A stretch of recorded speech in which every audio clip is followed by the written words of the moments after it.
Giga Texas is 49% complete with the math to prove it.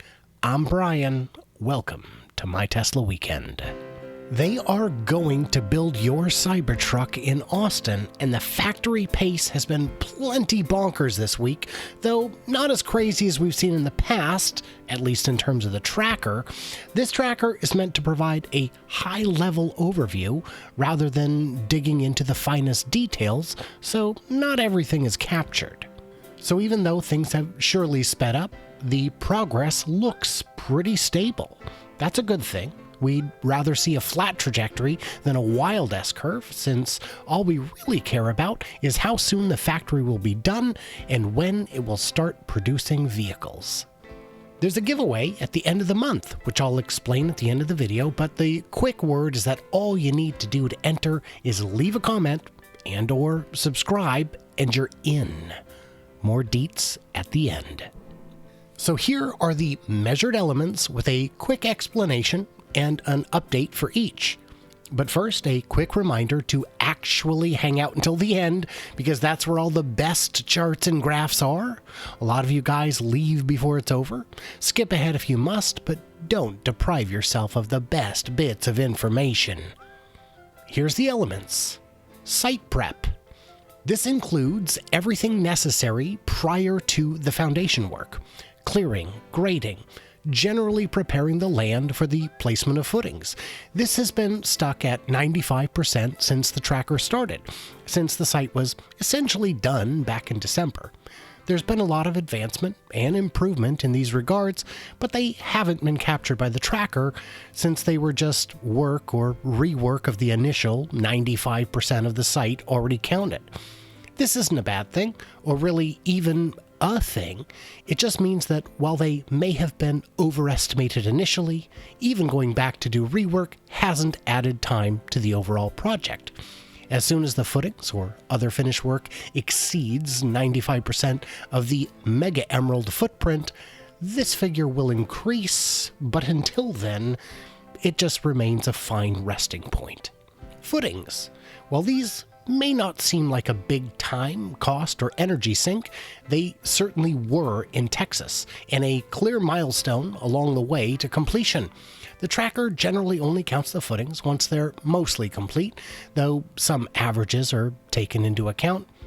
There are times when they have to be dug out and scrapped for rework, but those haven't impacted the overall progress on the larger scale. The big variable on this element is the wide open corridor down the middle of the site, which may end up being a loading yard instead of an enclosed building. If we get to a point where we can see that this isn't going to be built on, well, then we'll count it accordingly, and the whole tracker will shift a bit, but we're not there just yet. Let's not get ahead of ourselves. Framing. This is the easiest bit, arguably, but still important since it's a critical step between foundations and all those things that you attach to it. Pretty much just that. In future trackers, I imagine I'll assign this element less weight, but it moves quickly, but it moves forward, so here we are, we're counting it. The roof. What you see here is a counting of only half of the roof, the first half, the rough draft, if you will. It's not counting the full final roof. We don't always know what the full finished roof will be, so once the first layer is down, it counts as 50%. Some of these will require concrete, which is now complete on all of the relevant segments on the site, but the entire place may require insulation or additional weatherproofing. We're not entirely sure at this point, but it hardly matters since that's a completely different crew separate from the folks inside, and they can work independent of them. The second half of the roof, the finished part, is going to be tracked along with the interior completion figure, so as interior space is completed, corresponding roof segments will be considered complete as well. The interior. The interior work is a bit trickier to track. In Shanghai, we saw that once the exterior walls were put up, it was about 4 months to completion. This was true in both phases 1 and phase 2. So Berlin started putting up their walls early. Texas doesn't seem to be doing it quite as much. They're holding off on this element. I imagine it's because the weather there is generally vastly more forgiving, and from what we can see, interior work is well underway despite the lack of exterior walls. So even without those walls, Giga Texas is installing the Giga Press, where the whole assemblies will be cast from a single piece of aluminum. They're installing critical parts of the paint shop, the plumbing, the fire suppression, and the HVAC work. It's all going on. Even if Texas can't match Shanghai's overall pace, they're already well ahead of the curve on interior work in advance of having exterior walls. The way the tracker counts interior completion, or at least the beginning of it, is if it has one or more walls.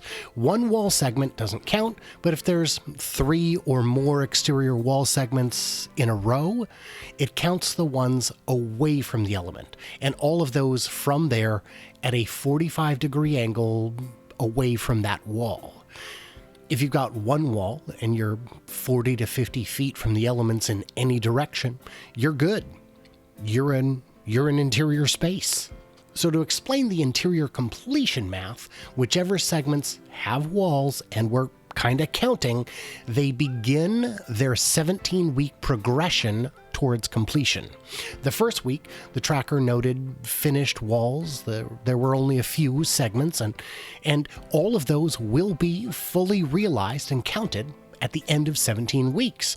Last week there were more. This week there are more still. All of those are marching toward completion without any further input on this end. And once they hit 17 weeks each, they'll all be fully counted. I've updated the tracker to improve clarity on these parts a little bit. And with that, the finished roof is also being added at the exact same pace, even if it doesn't seem to track accordingly.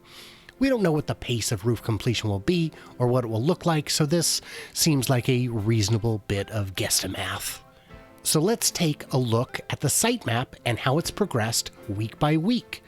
And we'll follow that with the progress graph and the completion prediction. But first, a quick thank you to my Patreons who get early access, a bonus material, and truly keep the channel running. Thank you guys for keeping the place going. I can't do it without all of you. And as a reminder, there is a reveal of my Tesla tattoo at 100 Patreons. Yes, I have a Tesla tattoo, and no, you can't see it. At least not yet. So here's the site as it appears on March 15th. And let's roll that back to December 14th and go through it, showing the changes week by week. The orange is the footings, the gray is the framing, the dark gray is the roof, and the blue, which you'll see in just a minute, indicates areas closed off to the weather where interior work can be considered underway. As more areas go blue, I plan to color code them further by shade to indicate how many finished floors to expect. You may want to rewind that part to watch it again because the speed of construction is really spectacular, especially considering the 4 million square foot plus size of the main building. That's about 370,000 square meters.